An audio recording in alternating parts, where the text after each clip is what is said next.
The Great Snowy Ant Adventure. Once upon a snowy morning, a group of little ants were marching through the icy mountains.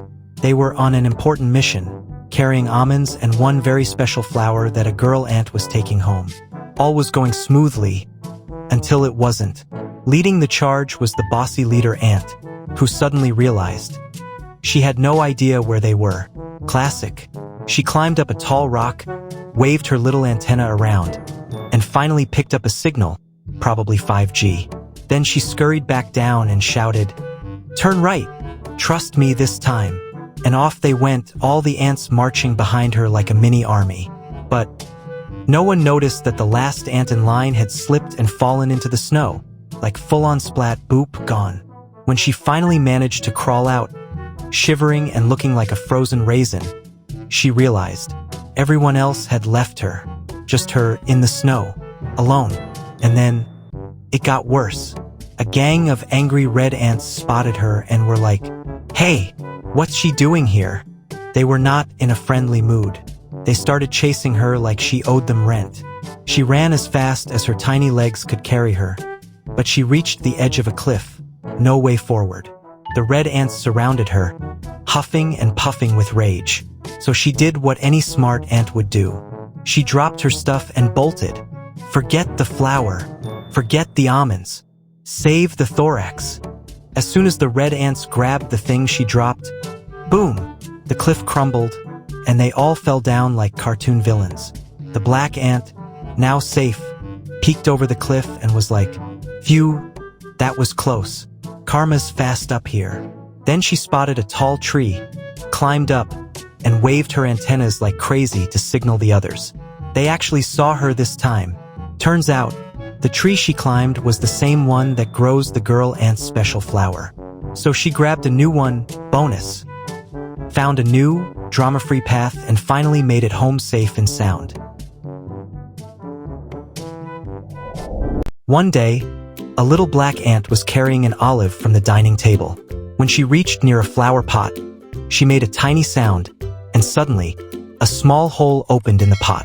All the ants went inside, carrying the olive with them.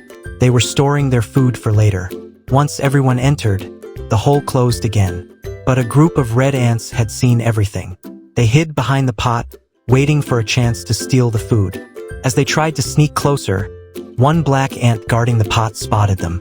She quickly began dragging the flower pot away to safety, and the red ants followed her. The black ants carried the pot into another room and locked the door behind them. The red ants didn't give up. They even scared away a nearby cat and found another way to reach the black ant's pot. But when they finally got there, they found only one olive left. Furious, the red ants realized the black ants had already taken the rest of the olives away, safely hidden in a shoe. It was a freezing winter day, Christmas morning in full chill. On a dry old tree hung a shriveled apple, and inside it, a tiny caterpillar was fast asleep. But suddenly, the apple fell to the ground and broke open. The poor caterpillar lost his cozy home and started shivering in the cold. Looking for warmth, he crawled toward a nearby house. Through the glass window, he saw a glowing fireplace inside. Just then, his friend, a little fly, arrived too. Both were freezing but excited to see the warm fire. Suddenly, the doorbell rang.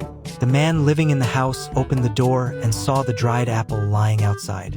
Thinking it was just trash, he picked it up and threw it into the dustbin inside the house. But guess what? The caterpillar and the fly were hiding inside that apple.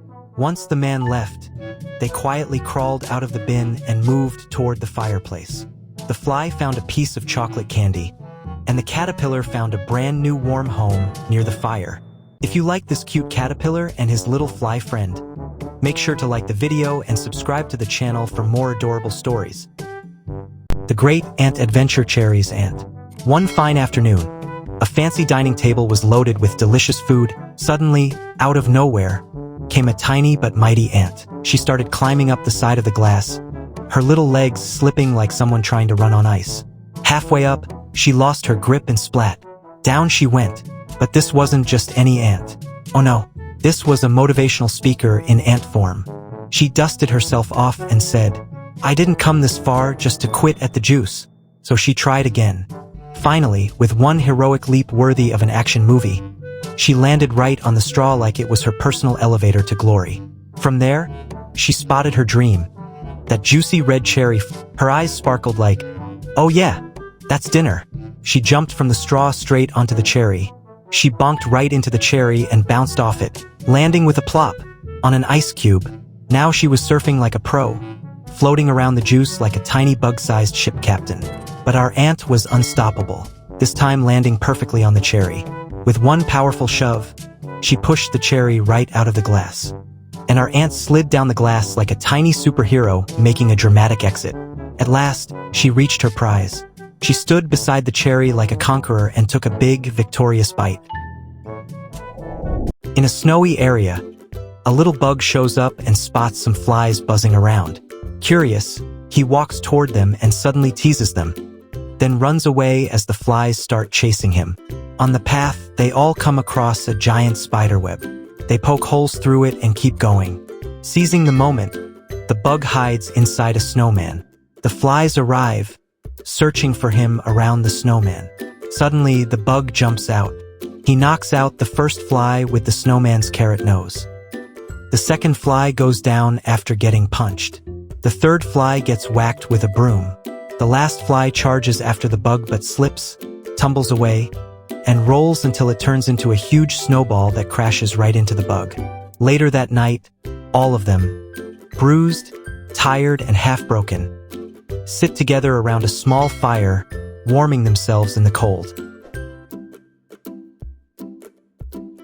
In a village, some people were playing with iron balls. Nearby, a group of ants was watching them play. The people were hitting one ball with another, and during the game, one iron ball was struck and rolled far away. The ants immediately ran toward the ball. When they reached it, they all worked together to lift it and carry it with them. They carried the heavy ball a long distance until they finally reached their destination. There, some ants were already standing with a walnut. The ants wanted to use the iron ball to break the walnut. First, the ants took the iron ball up a hill and dropped it onto the walnut, but the walnut did not break. Instead, it sank into the ground. The ants tried a second time.